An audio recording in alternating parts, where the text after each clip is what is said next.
En ég heiti Guðrún Geirsdóttir og ég starfa hér og finnst svolítið leiðilegt að vera að tala hér sem kennari, en ég að tala hér sem kennari í dag, en ekki kennsluráðgjafi kennslumiðstöðvar. Og ég er með námskeið sem ég ætla að segja ykkur aðeins frá og heitið á málstofunni í dag hjá mér ekki alltaf fyrirlestrar, sem bein tilvitnun í nemanda minn. Í nóvember í síðastliðið sagði þetta við mig og mér finnst svolítið klént að þurfa að halda fyrirlestur sem heitir ekki fyrirlestrar.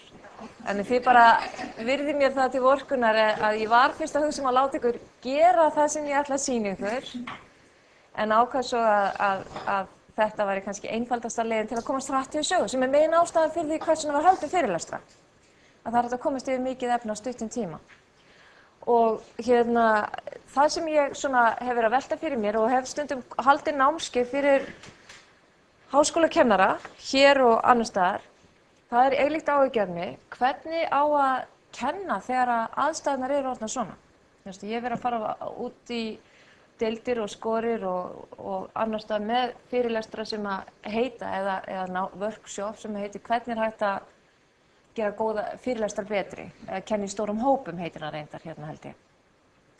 Og ég er nú ekki ein af þeim sem er að kenna í svona stórum hópi, hugsanlega einhver ykkar heldur vaknaði svona hjá mér hugmynd þegar ég var að halda hér fyrirlestur daginn, eða námskeið daginn og var að undirbúa mig og þá kom í ljós, ég var að fjalla kennslumat, hvernig þetta meta gæði kennslu. Og þá kom fram hjá Ramsten sem er skólafræðingur og sérstaklega velt fyrir sér háskólakennslu og fleirum, ég sé þetta hjá fleirum, að þegar maður er að skoða hvers konar kennsluhætti nemendur eru ánægðir með, þá skiptir hópastærðin mjög miklu máli. Og ég tók út allt hitt sem var á þessari glæru og það kynið skiptir ekki máli, þetta skiptir ekki máli hvort að kennari gefur háa einkunn eða lága einkunn í kennslukönnunni, en hópastærðin er eitt af því sem skiptir verulega miklu máli. Og kennarar sem eru með litla hópa, sem eru 15 og færri í, þeir komu yfirleitt mjög vel út úr kennslukönnun og maður skilur það, það segir sér bara sjálft. Maður getur lært nöfnin á þeim og kennst þeim og þekkt þau og bara verið með svona hópa eins og þennan, þá getur maður leyft sér ýmislegt og nota bara sína persónu og sína töfra og til þess að kenna nemendum. En kennarar sem eru með stærri hópa, þeir fá lægra, þó þannig að þeir sem eru með nemendafjölda á bilinu 36 til 100 fá vel útkomin. Þeir sem eru með 100 og 500, 600, 700 og 800 eins og þeir eru að tala í þessum stóru háskólum. Og þá kom svolítið á mig, þegar ég hef undanfarin ár, ég byrjaði með hóp hér fyrir 10 árum, þar sem voru 30 til 35 nemendur og hefur rokkað á þessu bili frá 70 upp í 90 síðan. Og þetta er minn erfiðleika hópur. Ég var svolítið fegin að fá svona rannsóknarniðurstöður það að það væri erfitt að kenna þessum hópi. Og þess vegna valdi ég að ræða hér í dag að þessi námskeið, þann námskeið sem ég er að kenna sem er á þessari hópastærð og þetta er ein ástæðan. Það eru fleiri ástæður. Önnur ástæða til dæmis svo að ég held að mjög margir svona deililíkanir og reiknilíkanir sem við erum að nota svolítið að reyna að ýta okkur í þessa hópastærð. 15 manna hópar eru ekkert sérstaklega vinsælir. Þegar við erum orðnir yfir 100 þá gerum við ákveðnar ráðstafanir. Við bara segjum það er ekki hægt að kenna svona venjulega kennslu í háskólabíó. Ég get ekki fara að setja allir í hópvinnu þar með 400 manns. Þannig að maður breytir kennsluháttunum yfirleitt þegar það fer yfir í svona rosalega stórt. Maður fær að skipta hópnum upp, maður er með umræðutíma og verkefnatíma og fær aðstofukennara til að hjálpa sér með það. En þegar þeir eru svona 36, 37, upp í 50, þá finnst mann að maður eigi að geta ráðið við þennan hóp einn og hjálparlaus. Og ég held, mín svona trú svo að þar sem að peningarnir, þar sem við viljum fá peningin, og þetta eru sumir sem eru með smærri hópa, bara hreinlega því það ekki fleiri nemendur til að sækja í það nám. En að óskastærðin sé þessi vonda stærð, svolítið. Það væri svolítið gott að hafa 50 í öllum námskeið, þá verður allir mjög kátir. Í minni skor allavega.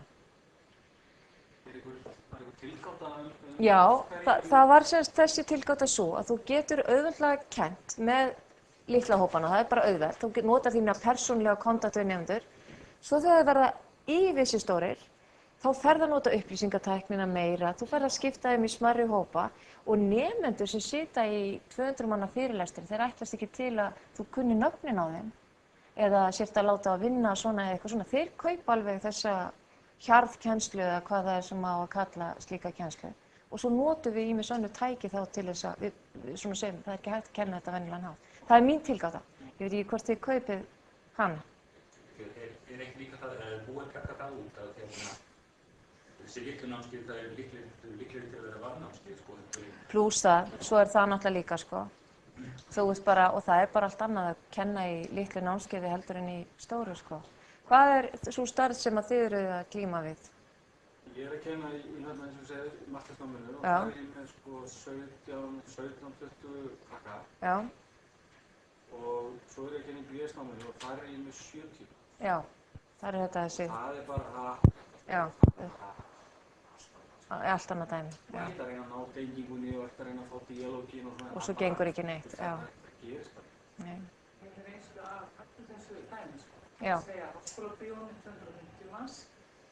Námskeiðum allt upp í 80, við erum svona 45 og það er verulega og það er erfiðast. Og svo lítil var ég einu sinni að kenna námskeið. Það var bara draum. Já, það er svona konfekt. Það var bara gjafir. Já, ég veit, páskaegg svona. En þetta stóra, það er tiltölulega eins og þú segir, það gefur í kennslukonunum afar svona bara, einmitt, menn þola þetta. Já, þú segir bara það kennarinn getur ekki gert neitt annað. Nei. Og svo þetta, þau eru ofta fyrsta árið. Það er ofta erfitt. Já. Og er að koma allavega út. Já. En maður líka alltaf að glíma við þetta. Hvernig maður að nálgast þetta á einhverjum aðferð. Já. Fleiri sem það ekki þetta? Þetta er kannski, er þið með fyrst? Í heimspekinu þá er þetta svolítið svipað. Já. Já. Og með námspróf sem er lítill. Já. Það fá allir tími í kennslukonum. Já, einmitt. Svo er þetta svona á bilinu frá 20 til, sem þú segir, 40. Já, 20 til 40. Já. Það er mjög misjænt. Já. Það er náttúrulega svolítið misjænt. Já, og þetta er misjænt. Námskeiðum sem er eitthvað svoleiðis. Já. Og þetta er rétt sem þú segir, Eiríkur, sumt eru valnámskeið og annar eru skildum. Það er samt 70 manna meistaranámskeið, það er orðið svolítið stórt. Nú það eru til ákveðnar kenningar og ég varð að fá að koma þessu að, þó þetta kom þessu máli ekki aðeins við, en þetta er líka tekið frá bókinu Rammstein sem ég er að lesa núna. Þetta er eins og Rammstein, en þetta er Rammstein. Og hann segir semst að það séu í gangi svona 3 meginkenningar í háskólakennslu. Ef maður tala við háskólakennara og segja hvert er hlutverk þitt, hvert er markmið kennslunar, þá séu það yfirleitt svona 3 kenningar í gangi. Og þessi sem kannski við þekkjum best að kennsla sem miðlun, það er ég er sérfræðingurinn, ég veit það sem ég þarf að vita og ég miðlaði til ykkar og áherslan er á kennarann, ég er aðal og við sjáum það svolítið í kennslukönnuninni, hún fókusar voðalega mikið á okkur, hvernig við stöndum okkur, hvort það sé auðvitað að taka niður glósur eftir okkar gullkornum og svo framvegis, þannig að kennslukönnunin er dálítið svona með svolítið slagsi í þetta og yfirleitt erum við að nota eitthvað svona fyrirlestar til að miðla upplýsingum og maður er ekkert mikið að pæla í því, maður bara flytur sitt efni og maður vonar að við náum því niður og ef maður er góður þá setur maður glærurnar inn á netið eða gerir eitthvað annað og svo eru þau örugglega eitthvað að bardúsa þar fyrir þetta, við höfum ekki hugmynd um það, hvað þau eru að gera. Svo er þetta hérna, þetta er svolítið það sem við erum hér í kennslumiðstöðum, það er svolítið hugmyndastefna hér, það er kennsla er svona eitthvað skipulag og það er hægt að læra ykkur ákveðna tækni og þið trúið því líka, þess vegna eru þið hér í dag. Og það er svona einhver ákveðin lykilhugtök sem við viljum að nemendur nái tökum á, ætlum ekki endilega að þau kunni allt en svona það er einhver ákveðin atriði og við viljum hafa nemendur virka og við viljum svolítið finna eitthvað gott skipulag á athöfnum og svona við við lesum okkur kannski eitthvað til eða við veltum þessu, pælum í þessu og þetta er mjög margir þeir sem koma hingað, sæl Sigurlína, eru hér. Af því þeir svona segja það hlýtur að vera einhver leið, ég er í einhverjum vanda og ég trúi því að það sé hægt að gera eitthvað betur, að finna einhverja leiðir.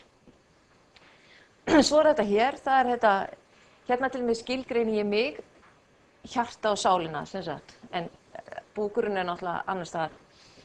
Og það er sem sagt að hér er nemandinn í lykilhlutverki og mitt hlutverk er ekki að miðla eða að kenna, heldur skapa honum aðstæðu til náms og finna út hvernig er best að gera það. Og það sem ég þarf að reyna að hafa í huga áherslan er ekki hvað ég hef að segja eða gera, heldur hvernig get ég látið nemendur glíma við námsefni þannig að þeir uppgötvi það sem skiptir máli. Og maður svona reynir að fá nemendur til að sökkva sér í viðfangsefni, líta það sem áskorun og það er mikilvægt fyrir mig að geta sett mig í spor nemenda, hvar eru þeir að stoppa, hvar eru þeir að lenda í vandræðum. Og hérna er kerfisbundið unnið að því að hjálpa nemendunum til að skilja aðaláherslan á skilninginn og kennari sem vinnur á þennan hátt, hann er í stöðugri rannsókn í eigin kennslu.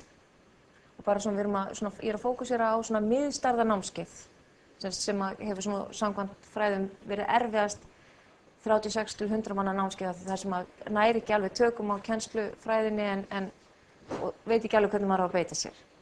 Við erum bara með þess að kenningu 3. Ég kenndi 4 ár í Þýskalandi. Já. Og þetta er sko þýska aðferðin. Já, svona Humboldt, já. Og mér var kennt þetta, þú veist að vera að setja allir hring og ég bara svo að segja að vera eins og dóminó, sko fyrsti selbirni sem fyrir á fyrsta dóminósteinin og svo rúlar allt saman. Já. Og svo kom ég heim til Íslands og byrjaði að gera svona raðuborðum og krakkarnir þögðu. Og bara, þú ýtti dóminóinu bara aftur og aftur. Já. Þetta tók svona nokkur ár, þetta var svona að acceptera það. En ég held samt, sko, við vorum líka í Þýskalandi mikið að vinna með texta og svona, sko. Þú rakið á nemendur voru vel undirbúnir hérna, þannig að það gekk ekki eins vel að vinna með texta. Þið kom ekki lesnir? Já, það kom ekki lesnir. Nei. Og það, sko, þetta strandaði pínlítið þessi tilraun mín, pínlítið af því að ég fór meira út í miðlun, stýringu, að nemendur voru ekki nógu vel undirbúnir. Nei, maður beygir sér náttúrulega bara við þetta aðstæður. Það voru fleiri tímur, við vorum fleiri aukaverkefni heldur með þetta venjast í Þýskalandi. Það var megin ástæðan í Þýskalandi var lögð á seminar aðstæðunum sjálfar, krakkarnir var undirbúið þar og svo til þess var það kannski munnlegt próf nóg. Já, það er ekki stanslaust, já. Það var megin ástæðan lögð á, en það hefur svo gengið svo illa bara því Já. Þannig að þetta er bæði svona kúltúr, þau eru vön að sitja og gapa og láta mata sig, þau kannski koma þannig úr næsta skólastig fyrir neðan, það er mjög gott að kenna því alltaf sko og svo bara höldum við áfram alveg niður. Auðvitað þekkjum við þetta alltaf þegar við erum að leiðbeina í BA-ritgerðum, þegar við erum að leiðbeina litlum hópi, þegar við erum að leiðbeina meistar- og doktorsnemum. Það er akkurat þetta, það eru tengsl nemandans við námsefni. En svo, eins og þú segir, svo raða borðum og stólum. Ég er að reyna að gera það hérna til Lögberg, hann er alltaf að skamma mig hérna húsvörðuna því að ég tek stólana, það þarf að losa alla af. Það sem ég ætla í raun að vera að segja ykkur er að þetta er það sem ég langar til að vera, en með þennan 70 manna hóp minn er mér einhvern veginn ýtt út í annað form. Þannig að það er starðin að raða stólum fyrir 70 manns í hring er alveg glata mál, sko. Þannig að og þetta er svona það sama, þetta er bara sett línulega, þetta er frá öðrum höfundi, að hér er þetta mjög svona kennaramiðað. Markmið mitt er að miðla frá mér upplýsingum og upp í það að maður ætlar að taka upp eitthvað svona conceptual change standa því að umbylta hugmyndum nemandans sem er þarna alveg út að enda. Og nú þarf ég bara að segja ykkur þannig að mér langar til að vera þarna hægra megin, mér langar til að vera þarna hægra megin hvort sem er þarna í kenningu 3 eða hægra megin hjá Kemper. Og af því að ég, út frá nám og kennslu, þá trúi ég á svona hugsmíðahyggju sem er íslensk þýðing, kennslufræðileg þýðing á constructivism sem heitir sko stundum mótunarhyggja og ýmislegt annað eftir í hvað fræðigreinum við erum. En þetta er bara svona í svona mjög stuttu máli þá er þetta að þekkingin liggi hjá nemendunum en ekki bara hjá mér. Og nám á sér stað við það að það verði eitthvað breytingar á viðhorfi nemenda og hugmyndu nemenda, þeir hugsa eitthvað nýjan og annan hátt. Og að námi bundið ákveðnum aðstæðum og það sé svolítið mitt að reyna að hjálpa nemendum að yfirfæra yfir á aðrar aðstæður þó það getur verið svolítið erfitt, sem að ég get lært eitthvað hér og nú, síðan á ég erfitt með að beita því, kannski við eitthvað skoran aðrar aðstæður og ég þurfa að vita af því sem kennari. Að við notum eitthvað tól og tákn, við notum sérstaklega tungumálið, að tungumálið skiptir máli í kennslu og það, til dæmis í flestum fræðigreinum hjá okkur, þá er það að læra eitthvað fag er í raun og veru að læra tungutæki og tungumálið og geta talað með þessu tungutæki viðskiptafræðina eða heimspekinnar eða sálfræðinnar eða uppeldisfræðinnar, að geta talað á þennan hátt og hugsað út frá þeim hugtökum sem að þar eru í gildi. Og það er svo merkilegt með til dæmis að læra að tala um eitthvað, lærist þetta eins og sund, og voru lærist að læra sund nema að hafa sundlaug, þjálfa sundið, og það er svolítið eins með hugmyndirnar og tungutækið samkvæmt þessum kenningum, að maður verður að tala um það og skrifa um það til að vinna með það, til að festist, og að nemendur læra á mjög heilstæðan og margbreytilegan hátt, og einum líkar að læra á einn veg og annar getur það ekki af því þau koma inn með mismunandi hugmyndir. Og í félagslegum aðstæðum, það finnst mér skipta máli, semst að maður lærir ekki einn heldur í samskiptum við einhverja aðra, með því að skiptast á skoðunum og hlusta á aðra, það finnst mér skipta máli. Og það finnst mér skipta miklu máli fyrir nemendur að þeir átti sig á að þeir hafi lært og hvað þeir hafa lært og hvernig þeir hafa lært þetta. Og svo aðeins áfram með þessu hugsmíðahyggju, semst að hún gengur út frá því að hver og einn nemandi búi yfir sinni þekking og skilning, þannig að þegar þið komið hér inn þá komið þið öll með ykkar þekking og ykkar skilning á kennslufræði og kennslu og þið hafið mikla reynslu af kennslu, og það sem ég segi fellur náttúrulega mjög misjafnlega inn í ykkar hugmyndir og ykkar hugsun. Og þess vegna þyrfti ég í raun og veru að vinna svolítið með ykkar forþekkingu, hvað þekkið þið áður. Ég reyni að gera það pínlítið með því að segja að það hafið kennt í svona bekk eða hvaða reynslu hafið þið. Og það getur staðið, ef að nemendur koma inn með mjög ólíka hugmyndir fagið eða það sem við erum að kenna og maður veit aldrei af því sem kennari, þá getur vel verið að það eigi sér ekkert námsstað hjá þessu nemenda. Já. Ef maður gerir sér það að maður ætlar að ganga út frá og maður aðhyllist hugsmíðahyggjuna sem svona lærdómsleik. Já. Viltu það segja að það bendi á í kennslu blöndu af fyrirlestarformi, þar sé að innlögninni, kennsluna á tungumálinu og síðan að taka það og viðfara verkefni og reyna að fá fram skilninginn í gegnum það. Já. Mín hugmynd væri svo, sko. Mín hugmynd svo, já. Semst að allavega, og ástæðan fyrir ég að segja ykkur það það vegna þess að þetta veldur mér vanda sem kennara. Ég held að ná með sér stað svona og svo fer ég og held fyrirlestra sem mér finnst ekki vera góð leið til að ná út frá þess sem röng í raun og veru aðferð, einstefnu fyrirlestra þar sem nemendur aldrei spurðir, aldrei talað við þá, ég veit ekkert hvað þeir eru að hugsa, ég veit ekkert hvort þeir skilja mig eða hvort þeir yfirhauð skilja nokkuð af því sem ég er að segja. Það er ekki leið sem samræmist mínum hjartans hugmyndum það hvernig á að kenna. Og það er minn vandi. Það er svona að stundum hefur mér dottið að vera bara æðislegt að skipta hugmynd og segja, ég trúi því að það sé hægt að hella þekkingu í hausinn á nemendum og fylla hana bara hratt og vel. Þá var ég í góðum gír hér í minni kennslu og þurfti aldrei að hafa miklar áhyggjur af því hvað ég var að gera. En þetta er svona, ég ætla ekki að eyða miklum tíma í þetta, en þið sjáu að þetta eru bara þetta eru þær hugmyndir sem ég held að svona eigi nám sér stað. Ég trúi því. Svona eigi nám sér stað. Þetta sé meðal annars það sem skiptir máli þegar maður er að skipuleggja kennslu. Þetta er semst þetta hér, semst. Ég er nefnilega ekki alveg með glæruna mína hérna. Það er semst ég kalla þetta starfskenningu. Þetta er sú hugmynd sem liggur að baki mínu starfi sem ég háskólakennara, þessar hugsmíðahyggju hugmyndir. Og vandinn semst, hvernig get ég sem háskólakennari skipulagt kennslu út frá þessum hugmyndum nám og kennslu? Er það hægt með þær aðstæður sem ég býð við? Þetta sem við erum að glíma með að reyna að gera, það er að hafa fyrirlestur og stoppa svo. Já, ég heyri á þér, þú ert eins og ég, þú vilt ekki sleppa fyrirlesturnum. Er það hægt? Nei, það er spurning, það er það sem ég ætla einmitt að segja þér núna. Yes. Nú, ég ákveðst að taka fyrir eina það stendur Guðrún mun kynna kennslu aðferðir með og ég svona getur ekki tússað út þessar því ég ætla nú bara að kynna fyrir ykkur svona eina aðferð í staðinn fyrir að fara yfir eitthvað svona verkfærabox. Það er nú bara svona aðalega fókusin eina aðferð með smá hliðarstoppi og ég ætla að nota þetta námskeið sem heitir kenningar í kennslufræði. Það er námskeið sem ég kenni, það er 5 eininganámskeið í kennslufræði, skyldunámskeið fyrir alla nemendur, þess vegna eru þau svona mörg og þau eru á meistarastigi. Og þetta er mjög fjölbreyttur nemendahópur, þetta eru nokkrir af þeim, 4 af þessum 70, að þau koma úr öllum greinum til að með BA eða meistarapróf úr mjög ólíkum greinum koma síðan í þetta meistaranám í kennslufræði. Þannig það eru sumir hafa aldrei heyrt félagsfræðilega kenningar og aðrir hafa aldrei heyrt Einstein og svo framvegis. Þannig þetta er mjög svona blandaður hópur. Og í ár er þetta 68 nemendur og það hafa verið 90 og niður í kannski 50. Og ég kenni þetta námskeið einu sinni í viku allt árið. Og það er út af ákveðnum tengslum við og það er ekki vinsælt og við höfum verið beðin að hætta því á stjórnsýslunni. Af því að það á ekki að vera svona toga námskeið hér út og suður, heldur eiga þau að vera einu misseri, þannig við munum þurfa að breyta því.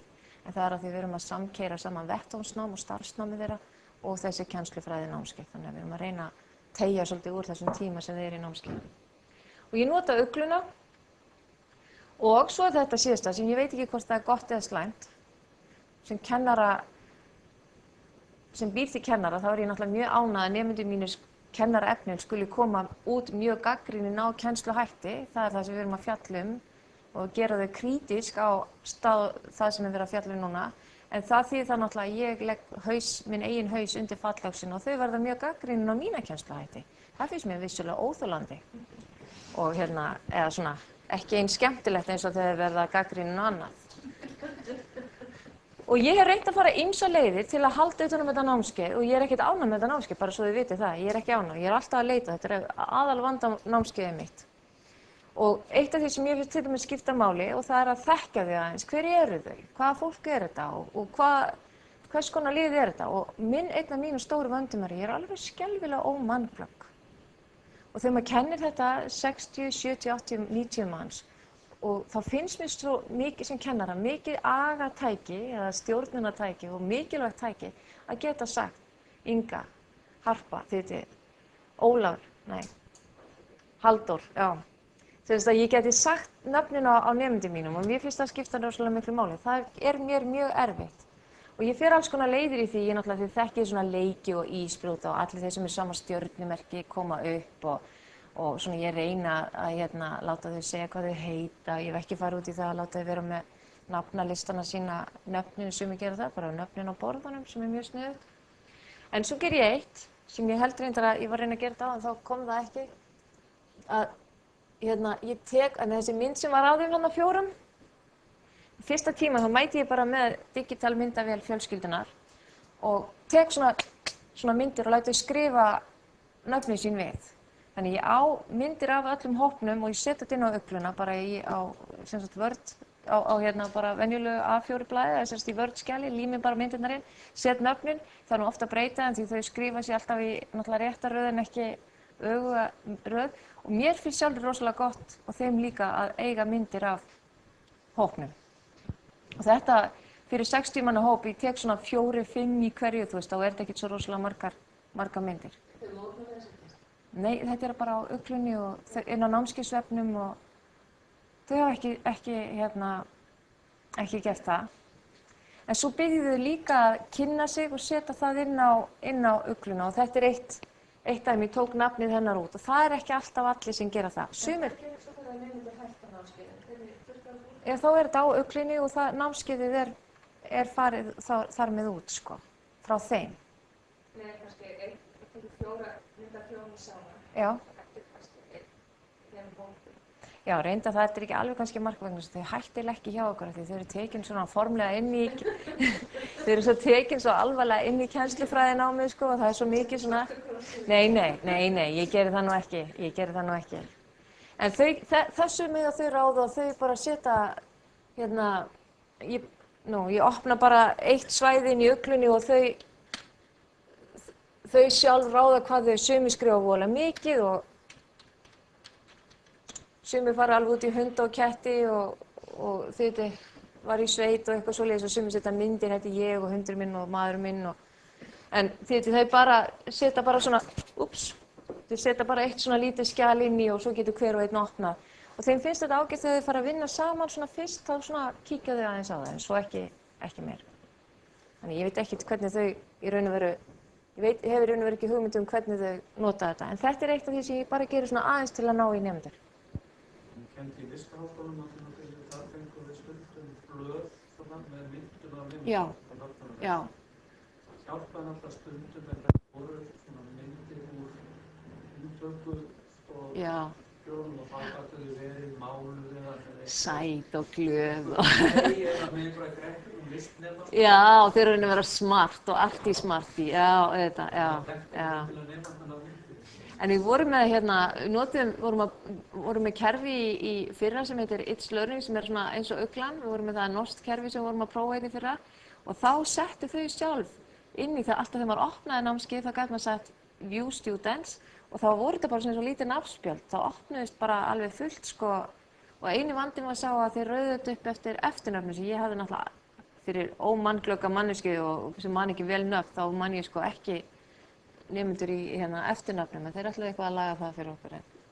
Þannig að þetta getur verið svona, og svo gulu blöðin, ég gleymdi að koma með þau, þetta er bara svona, ég legg alltaf fyrir þau á hverju hausti, hvaða væntingar hefur þú um námskeið, hvað heldur þú munir læra og eitthvað svona, lætið fá, setja með nafninu sína á og spyrðu einhverja svona spurninga um hvernig heldur þú komið út úr þessu námskeiði og hvað heldur þú verið svona það helsta sem þú munir læra og ná tökum á þessu námskeið og svo fæ ég þessi blöð, 70 blöð og ég fer í gegnum þau og svona leiðrétti svo daginn eftir bara í næsta tíma við ætlum ekki, þú verður ekki svona góður eða þú munt nú bara fá 10 tíma í þessu þannig að þú munt aldrei geta náð eftir þetta námskeið að stjórna fullkomlega að halda aga í bekk, það verður maður eiginlega að læra á vettvangi og svona ræði það aðeins við þau og tek blöðin þeirra aftur frá þeim og geymi þau fram á vor og læti þessu fá það aftur í síðasta tímanum til að sjá hvort að þá segja þau mér hvort að væntingarnar hafi staðist. Ertu sjálf með kannski einhvers konar...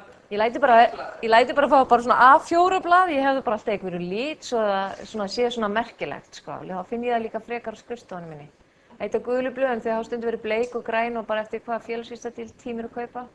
Þau bara skrifa nafnið sitt, skrifa Guðrún Gestsdóttir og svo spyr ég svona hvað heldur þú lærir í þessu, hvaða væntingar hefur þú, hvað langar þig til að læra í þessu námskeið, hvernig heldur þú komir út úr því. Þau punkta svona eitthvað niður og ég les það og nota það sem svona mat til að skoða þeirra væntingar til námskeiðsins og svo held ég því eftir hjá mér en bara svona tala kannski eitthvað út frá því ef það er eitthvað mjög mikla ranghugmyndir yfir allan hópinn. Já, ekkert við einn og einn. Og svo lætum við fá það voru og þá segir það alltaf vá, hvað ég var vitlaus þarna, þú veist, heims, ég er búin að læra svo mikið og þá segi ég, já, þetta er ég búin að kenna ykkur. Þannig að, nei, ég ger engar athugasemdir. Ég hef alltaf gert þetta, ég lagði einhvern bréf til kennara og var alltaf að skrifa mér í fyrsta. Já, það er líka, það er mjög snið. Það er svona að maður fær þá aðeins tilfinningu fyrir hópnum.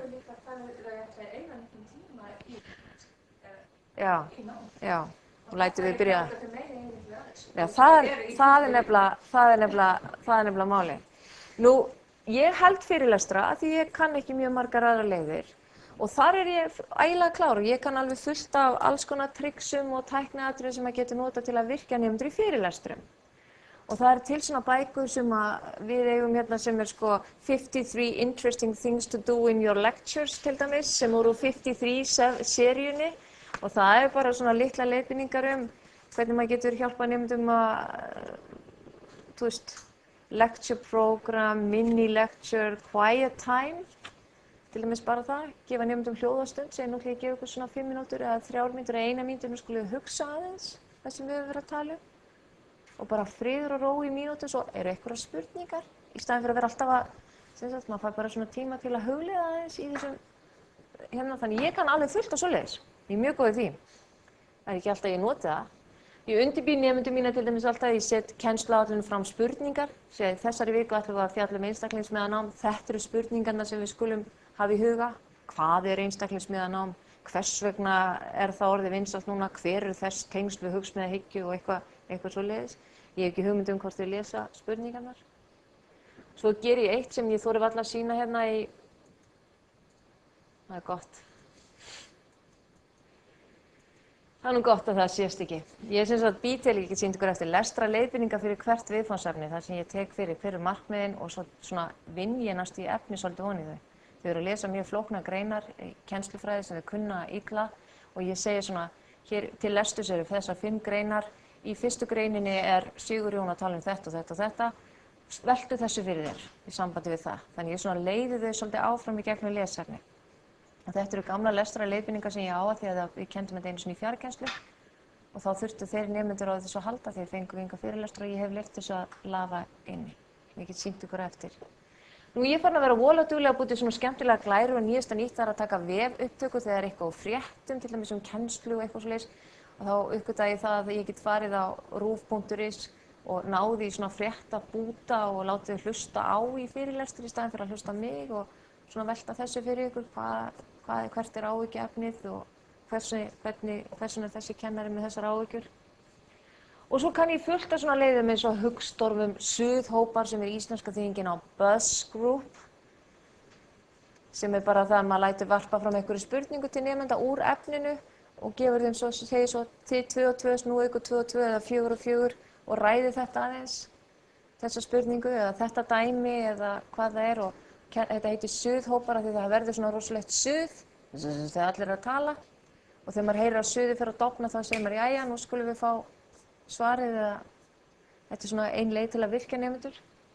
Uppáhaldsaðferð mín 1, 2, allir sem hafa komið hér á námskeið hjá mér kunna utan að. Kannt þú hann ekki Eiríkur? Þá segir maður til dæmis hvaða leiðir kunnið þið til þess að virkja nemendur í fyrirlesturum? Ég ætla að biðja ykkur að skrá niður núna nokkrar hugmyndir sem þið hafið sjálf notað til að virkja nemendur í fyrirlesturum. Og svo gerið þið það og ég gef ykkur smá tíma til þess. Og svo segir nú ætla ég að biðja ykkur að snúa ykkur að næsta manni, það eru 2, og deila með honum því punktunum ykkar. Og svo í þriðja lagi allir þá segi ég svona, má ég núna fá að heyra hvaða og tek niðurstöður annarkvort bara á PowerPoint töfluna eða hér eða þar. Og þetta er bara pínulítið, tekur ekki langan tíma, en þau fá sem sagt hver og einn tíma til að hugsa sjálfur. Svo fær maður þetta sem hugsmíðahyggjan segir sér svo mikilvægt, að nota tungumálið til að deila mínum hugmyndum með einhverjum öðrum og svo tek ég bara dæmi úr stóru hópnum, sko. Þá er þetta orðið svona vel ígrundið dæmi. Af því það er sem sagt margar rannsakað að kennarar sem spyrja spurninga í tímum þeir gefa nemendum 2,7 sekúndur maximum til að svara. Og það er því svona. Þannig að það er miklu styttri tími heldur en tekur að heyra spurninguna, leita einhverju svari, forma eitthvað svar, koma því þokkalega orð þannig að maður þora að segja það fyrir framan alla. Þannig við gefum þeim aldrei nægan tíma. Þetta er ein leið til að gefa þeim tíma og tækifæri til að orða hugsun sína. Þetta er mjög góð leið, ein af mínum uppáhaldsleiðum. Og hún er útlensku og heitir One Pair of Share, en 1, 2 allir á íslensku. Og alls konar stuttverkefni, þannig ég er voða flink í þessu, sko. Og hérna eru til dæmis nemendur alveg, þetta eru svo flotta myndir bara, ég get ekki sýnt ykkur á skjánum bara hvað þetta eru geipi flott, sko. Þú getur skýrt og gott hér. Við verðum að fara að fá betri skjávarpa. Eða myrkari gardínur. Þetta eru nemendur. Já, ég ger það oft, tek oft nemendur. Já.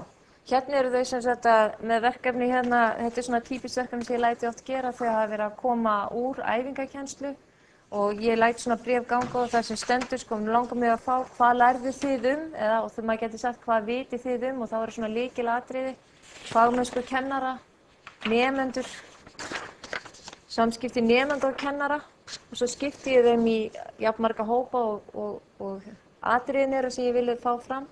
Og setju saman, nú skulle þið ræða hér og læti eitt blað svona hérna borðið hjá ykkur og eitt hjá ykkur og eitt hjá ykkur og svo gef ég ykkur svona 3 til 5 mínútur til að hugstorma og skrifa og svo læti blaðið ganga.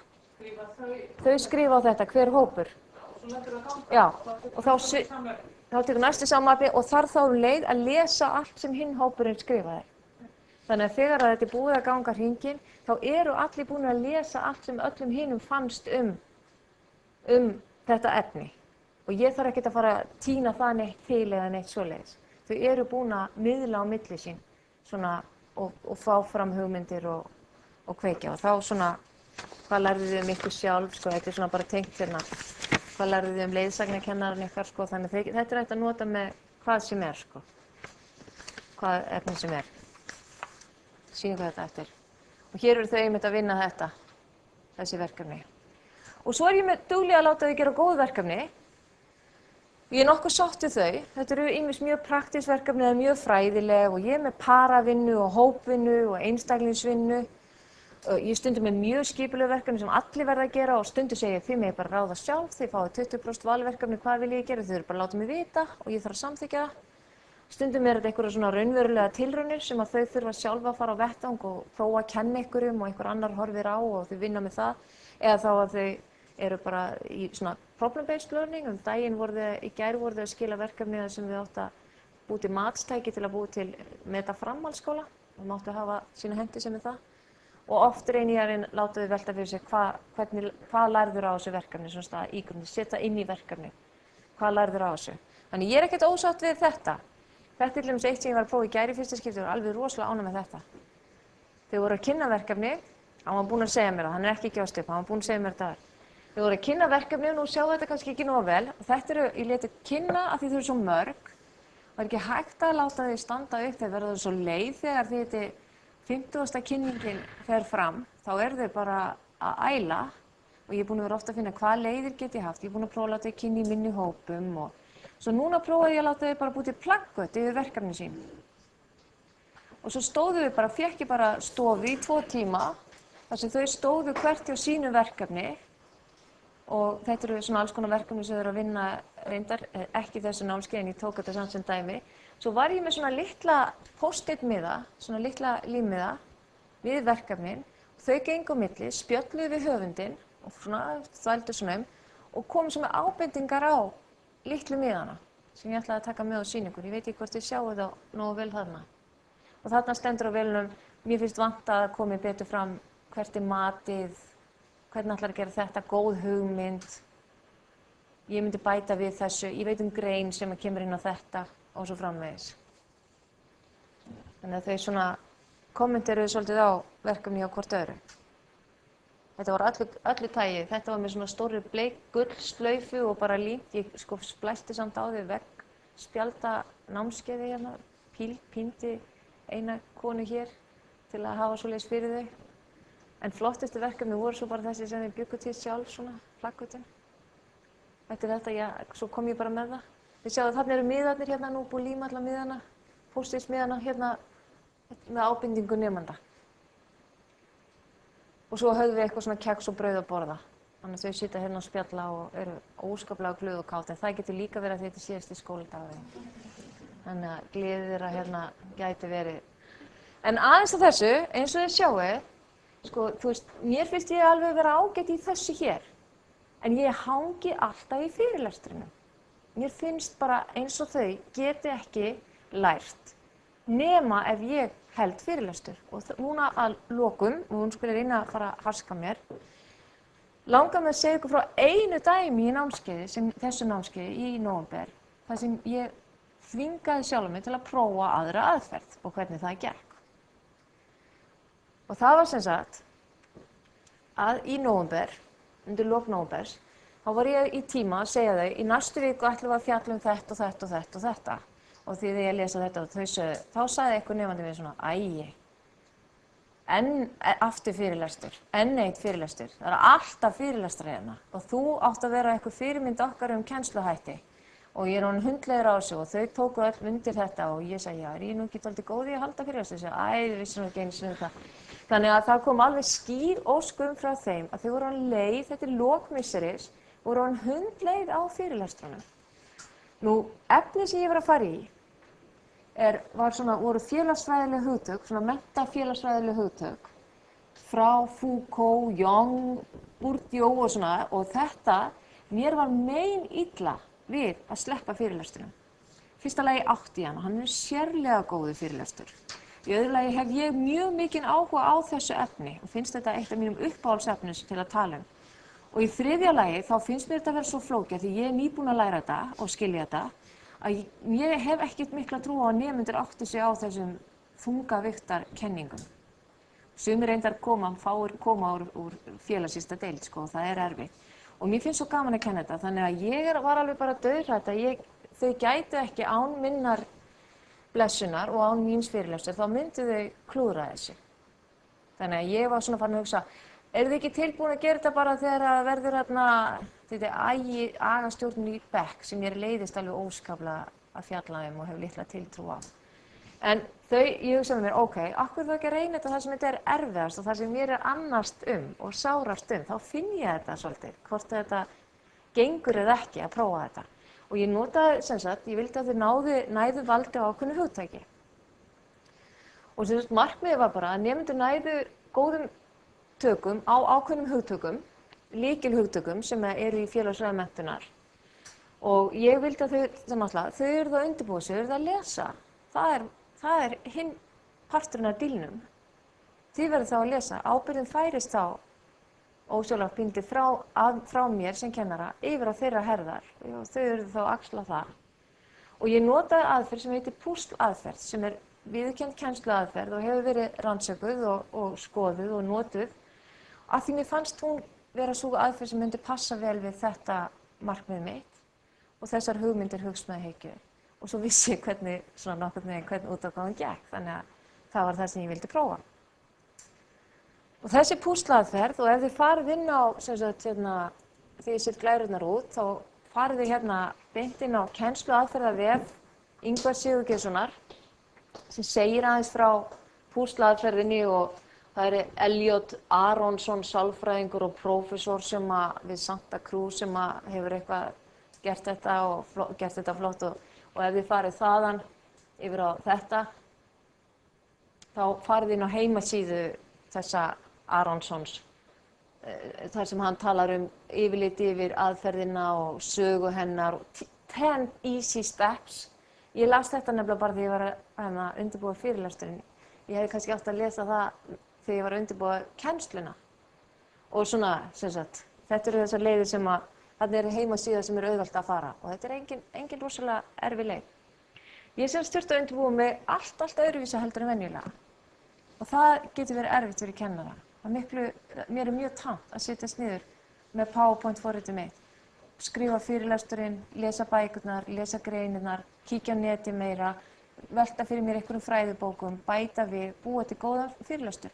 Helmingurinn glærurnar frá því fyrra, kannski 75% stundum, 25% eitthvað nýtt. Stundum hef ég farið á námskeið í glærugerð, þá setjum ég inn hljóð og myndir sem hreyfast, en stundum hef ég lesið einhverja nýja bók og þá bæti ég því við og svo framvegis. Þið þekkir þetta allt, það ekki? Þannig að ég vissi ekki hvernig á maður þá að undirbúa sig. Og ég fór í gegnum viðfangsefnið og velti fyrir mér markmiðum, hvað vilja nemendur fá út úr þessu tíma, hvernig tökum vilja þið nái á viðfangsefnu. Og fann að þetta voru svona 5 lykilhugtök í textanum sem ég fannst skipta verulega miklu máli. Ég ákvað náttúrulega lesefni fyrir nemendur sem ég var svo sem búin að í kennsluáætlun og bætti við einhverju fleiru. Og svo gerði ég kennsluáætlun og bara svo ég láti ykkur, ég bjóð þetta ekki til fyrir núna heldur, þetta í alvöru sen í nóvember og ég var svo ánægð því ég fann þetta, ég var nefnilega alveg búin að myndi ekki alveg eftir þessu en ég bý ekki til svona kennsluáætlun fyrir hvern tíma, bara svo þið vitið það. Ég bý reynda til kennsluáætlanir en það er svona 7 línur í mesta lagi. En þetta er kennsluáætlanir sem ég bjó fyrir þennan tíma sem sýnir kannski meir en annað að ég var dauð óörugg á þessu. Af því þá, annars hefði ég ekki undirbúið mig svona vel. Kannski óþarfi að hafa þetta á vídeói, svona játningar. Já. En eins og þið sjáu þarna á kennsluleiðbeiningunum þá setti ég fram markmiðin og þetta voru svona 3 markmið. Ég vildi að þið áttuðu sig á hugmyndunum skólan sem félagslegu flokkunarkerfi. Svo fann ég þessi 5 lykilhugtök sem ég vildi að þið næðu tökum á og svo eitt svona auka leiknimarkmið. Og svo skipulagði ég bara, ég gerði kennsluáætlun þess að ég reyndi að sjá fyrir mig tímann. Ég fann mjög góða kveikju, ég vildi hafa svona kveikju, eitthvað svona sem vekti áhuga þeirra. Og mér langaði að prófa kveikju sem ég aldrei prófað að nota áður. Ég gerði tímaáætlun, það var nú aðalega það sem ég var að velta fyrir mig, hvað þurfaði langan tíma í svona umræður og hina. Svo kveið ég mjög mikið fyrir. Það er svona, en það kom ekki fram með kennsluáætlunni. Nú, ég undirbjó miða sem að, ég var bara að sýna ykkur eitthvað neitt svona miða.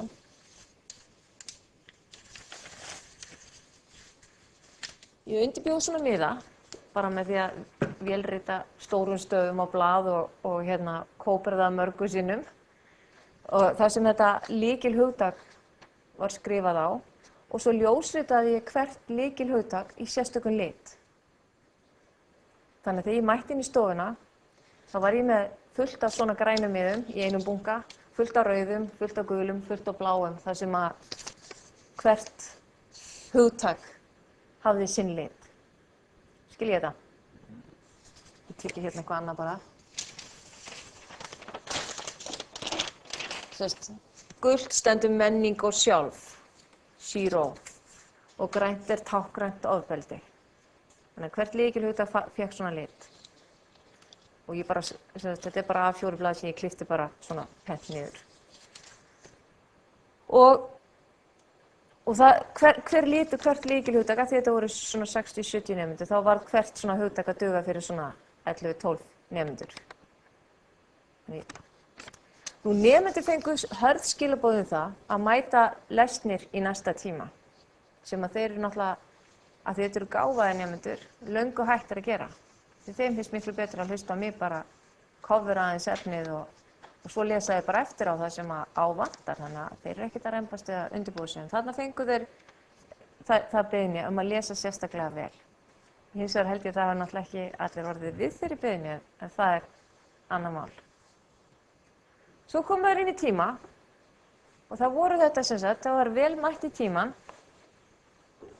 Og ég byrjaði bara á því að skipta nemendum í 5 stóra. Fyrst gerðum við þessa kveikju reyndar, sko. Þannig að það var svona... Já, nákvæmlega við með þessu. Hvað? Kveikju? Já, ég vil þessu samhengi. Já, ég skal bara segja ykkur hvað ég gerði. Þetta var náttúrulega svolítið flott kveikja sem ég lærði í sumar. Þau áttu ég er að tala margmenningarsamfélagið.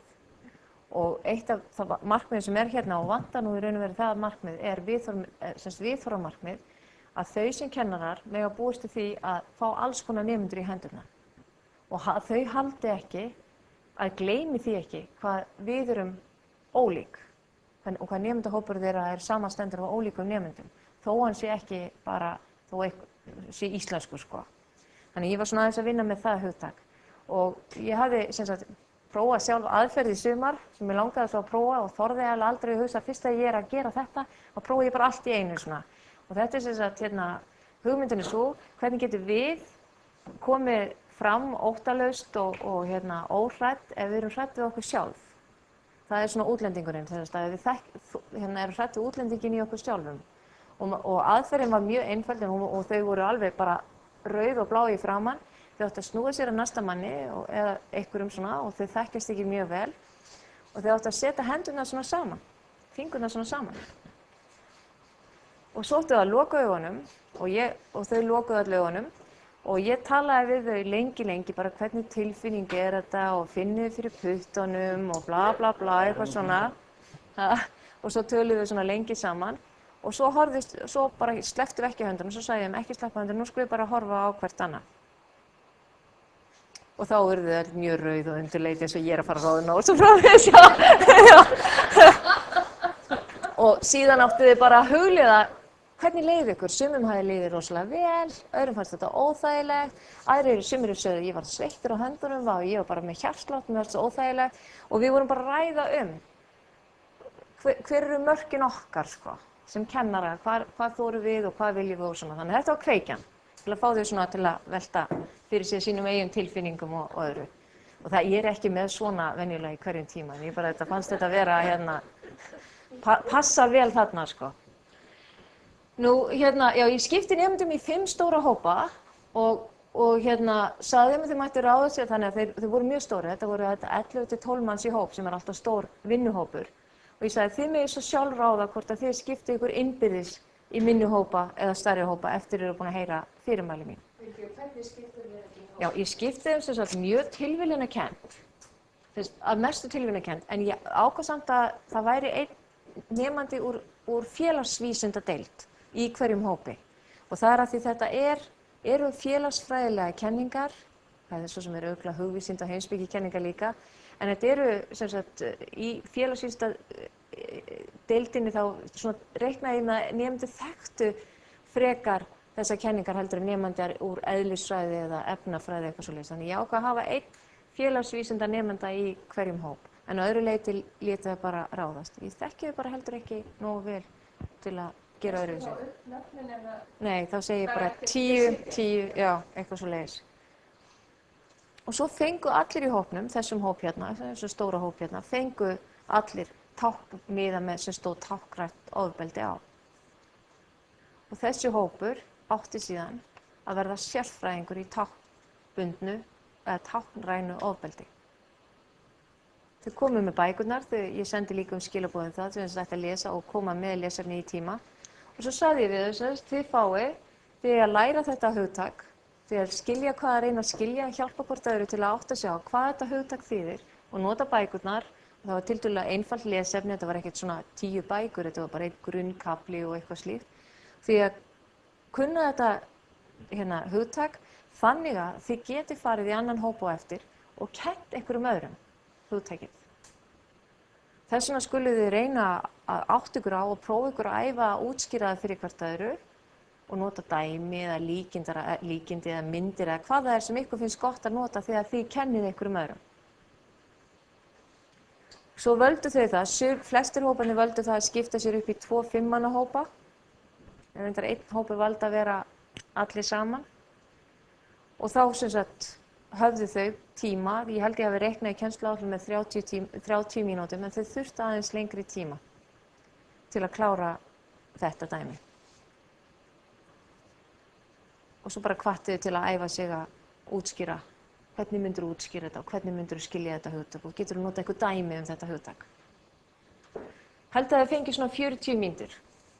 Áttu þau semst bara að ræða þetta og útskýra fyrir hvert öðru? Já, taka glósur, þetta undirbúið sig þannig að þau gætust svo eftir, farið með þetta hugtak og sagt ég ætla að kenna þér núna. Skilja einhver af sig? Nei, ekkert, nei. Bara þannig að hópurinn sameiginlega treysti sér til að allir í hópnum skildu hugtakinu og vel, þannig að hver og einn í hópnum geti farið og kennt einhverjum öðrum það. Því það var svo verkefnið þeirra í seinni hlutanum. Þau fóru síðan í kaffihlé og þegar þau komu aftur í hlé, þá segi ég, núna eiga búið til 9 hópa og þeir eru 5 manna.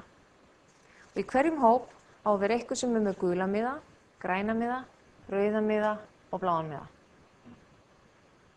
Þess að það er sérfræðingur úr hverju hugtaki sem á að koma inn í þennan hóp. Þannig að nú verður þetta hópur með 5 sérfræðingum. Og nú þurftu þau svolítið meiri tíma. Þau fengu líka kennaratyggju og 1 A3 blað og ég sagði að þið megi nota þetta blaðið viljið, bara ef ykkur finnst það betra, þið ráðið því. Og þau fengu þau eru sérfræðingar í hverjum hugtaki ætti að kenna hinum félagunum í hópnum þetta hugtak. Það segja, ég ætla að kenna ykkur hvað táknrænt ofbeldi er. Þetta hugtak kemur frá þessum og þetta þýðir þetta og þetta og það má svona útskýra þetta svona og eitthvað svoleiðis svona. Svo fóru þau hringinn og svo hvatti þau sem sagt til að nota blöðin sín á þann hátt sem þau vildu til þess að búa til svona hugtakakort. Ég segi þessi hugtak tengjast síðan á einhvern hátt og það væri gott þegar þau eru búin að ræða hugtaki hvert fyrir sig að þau reyndu að setja þau á blað og áttu ykkur á hvernig tengjast þessi hugtök. Hvað á hæfileika samfélagið sameiginlegt með habitus? Okkur er þetta allt umfjöllunarefni þessa tíma því þetta eru líkil hugtök sem hanga eitthvað saman. Og þið sjáu þau gerðu þetta mjög, sumir gerðu þetta mjög svona línulegt og aðrir einhvern veginn svona. Það var allur gangur á því hversu mikið þau notuðu. Sumir þessi hópur virðist bara hafa línt þetta eiginlega á. En aðrir skrifuðu heilmikið við. Gengur á milli hópana? Ég geng bara á milli hópana og hlusta og ég er til staðar, þannig þau hóa stundum í mig og segja, er það rétt að? Sérstaklega var það í fyrri hópnum, þegar þau eru að reyna að átta sig á hugtakinu, þá segja þau, ég skil þetta svona, að hann skil þetta svona, okkur greinir á þarna, hvað myndir þú segja? Þannig þá get ég komið svona inn og segja, já, býtu pælið í þessu, eru þið ekki að tala það sama? Ef þú fer með þetta skrifið lengra eða eitthvað svona, hvað haldið þið og hvað stendur þá þarna eða í þessari bóku útskýrir hann það vel? Þannig að þá eru þau svona stressuð að þá vilja þau að hafa hugtakið sitt á hreinu. Svo eru þau miklu öruggari með sig þegar þau fara í seinni hlutahópinn því þá eru þeir sérfræðingar. Vissu þau fyrir það? Og þessu seinni hópferli, vissu þau það væri ábyrgð hvers og eins að tilkynna sig? Já, maður verður nefnilega að segja þeim það. Það er mjög góð ábending. Því að ég hef ofsalega oft lent í því og þetta er fullorðið fólk. Og þegar ég síðan að fara út í hópa og kenna eitthvað þau alveg, þú veist, ég er bara búin að vera búið til lista yfir hvað ég ætla að hafa fermingaveislu og eitthvað svona en ekki eða eitthvað annað. Þau voru ekki þannig að það skiptir máli að segja þeim að þið eru sérfræðingar og þið eigið að geta farið á eftir og útskýrt. Og það er líka upp á það, þá fara þau svolítið mikið að vinna fókusinn að finna dæmið sem er gott og ég heyrði það svona enduróma í öllum hópunum, þá voru þau að nota svipu dæmi, sko, sama dæmið í allir með rauða miða notuðu, það er eins og til dæmis væri gott dæmi eða góð líking væri eða þú veist, eitthvað svona, þannig að þau finna sér svolítið svona typikal dæmi, svona eitthvað típist sem að á vel við þetta hugtak. Nú, og þau fengu sem sagt, svona held ég klukkutíma til að kenna hugtökin sín og gera alla aðra að sérfræðingum í hópnum. Svo var það úrvinnslan. Ég var nefnilega alltaf í svolítið vandræði. Hvernig á maður svo að vinna úr hlutunum og hvernig ég láta nemendur vinna úr hlutunum? Og mér fannst úrvinnslan ekkert sérstaklega góð og ekkert sérstaklega hugmyndarík. Við leystum það þannig að einn fulltrúi úr hverjum hóp sem vildu komu með mér á skrifstofuna eftir og ljósrituðu blaðið, kortið, eitthvað svona sko, og dreifðu til nemandana, ljósrituðu bara í A4, minnkum þetta bara niður og þá átti hver nemandi þá allavega þetta. Af því þau vilja svolítið fara út í sig að megum við búið til 5 svona blöðu sko, og þá er ekki nógu miðar fyrir alla. Þannig að hér áttu þau blöðin sín eða hugmyndina sína saman. Nú, í tímanum eftir þá dró ég saman niðurstöðurnar svona aðeins svona til að gulltryggja það að þetta væri nú alveg örugglega rétt, eitthvað svona bara svona rétt, gerði það nú samt stuttlega. Og svo hafði ég sett þarna í kennsluleiðbeiningunum og það var líka í lestrarleiðbeiningunum heimaði tíma, sjáðu þetta eru bara svona aðeins hugleiðingar þarna á kennsluáætluninni, það var eitthvað sem að ég var svona að fá þau til að hugleiða. Þannig að ég vann í raun og veru ekkert mikið með þetta, svo þau verða bara að eiga sig með það, hvort þau hafa mistað mínum tímamóta fyrirlestri habitus og fleira og þau verða bara, þetta bara þeirra vandamál. En á prófunum í jólin, það er stutt seinna í desember, þá lagði ég fyrir þau 30 krossaspurningar og þar hafa komið 4 spurningar úr þessu efni. Og það var nú ekki mín hugmynd, heldur var einn nemandi, því nemendur voru mjög ánægðir með þetta. Þau voru alveg í sæluvímu, fannst þetta rosalega skemmtilegt og þau voru lengi fram eftir þess að reyna að tala um. Já, þá var nú munur heldur þegar þú leiðir á okkur, mér lærði svo rosalega mikið og eitthvað svoleiðis. Og þá sagði ég er nú ekki svo viss um það, því ég er nú ekki alveg tilbúin, þú veist, að minn tímamóta fyrirlestur það sé ekki, munu snerta sálir og hjörtu þeirra allra. En einn nemandi kom til mér og sagði, það voru 4 spurningar á krossaprófinu, getur ekki reiknað út hvað kom út úr þeim? Sérstaklega. Og ég sagði jú, og semst gerði það með aðstoð Kristbergar og það er nú allir gangur á því og með öllum fyrirvarum það að ég er ekki mjög góð í að semja krossaspurningar og þetta er flókið efni. Þetta er ekki auðvelt efni og þetta er sérstaklega ekki mjög auðvelt efni að spyrja krossaspurningar og reyndist mér erfitt. Þannig að þetta er tekið með öllum þeim fyrirvörum sem að til eru. Að þetta eru sem sagt 4 spurningar sem komu inn á þetta viðfangsefni þessa tíma og ef þið sjáið, meðaltali hérna er talsvert lægra heldur en meðaltal nemenda almennt úr hinum spurningunum. En það er bara ein spurning sem dregur frá það niður? Já, það er ein spurning sem dregur. Þið sjáu þetta er sko, hér er mjög góð svörun og þetta er alveg ásættanlegt og það er ein svörun sem að getur verið að hafi verið illa orðað eða flókin eða eitthvað svoleiðis. Og þá langaði mér það sem ég langaði að gera af því þessar sömu spurningar voru í krossaprófi í fyrra þar sem ég kenndi mig fyrirlestur og það hefði verið náttúrulega raunhæfara að bera þær saman heldur en þessar. En í fyrra notaði ég þetta kennsluumhverfi sem heitir It's Learning sem við áttum sem gerðum samning við norskt fyrirtæki til að gefa okkur það. Og þegar ég fór inn á prófið þá gat ég ekki fengið Excel-skjölin yfir prófniðurstöðuna lengur. Hefði ég þurft að fara inn í alla 90 nemendurna til að sjá hvernig þau svöruðu akkúrat þessum 4 spurningum og ég bara hreinlega nennti því ekki. Af því þetta kannski er hvort sem er svo óáreiðanlegt, það er svo margir aðrir þættir sem að skipta máli. Þannig að svona í sjálfu sér veit ég ekki hvað þetta segir manni sko. Og þetta segir í raun að þetta hafi ekki verið sérstaklega erfitt. Það er spurningar, sko, hvað er niðurstöðun? Miðað við matsaðferðina sem ég notaði. Já. Já, og þetta getur verið hvort heldur við kennsluaðferðin eða innihaldið. Já, já. Innihaldið getur verið og erfitt. Þetta innihald er talsvert. Spurningar sem eru góðar. Já. Það getur bætt til þess að annað innihaldið eða aðferðin er góð. Já, já. Já. Og erfitt að Já, já. finna einhvern veginn betur út úr því að það var að reyna með það. Já, já.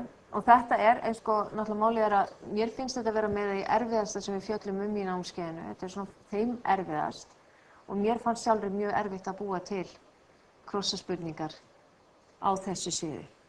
Þannig. Ég veit að bara sjálf, þetta náttúrulega bara teóría sem við höfum verið að útræða. Sko í heimspeki bara ofsalega erfitt að búa til krossa. Já, já. Við höfum stundum reynda og eiginlega sko gefumst aftur. Þetta ekki þannig hugsun að segja það. Nei. Það sem hægt að gera í heimspekinni að taka krossapróf upp og lesa. Já. Prófa þannig hvernig var uppmyndir einandi búin að lesa. Já, auðvitað það svolítið sem ég að gera náttúrulega. Já. Það veitir þetta af. Já. Eins og það kannar kannski ekki raunverulegan skilning þeirra. Nei.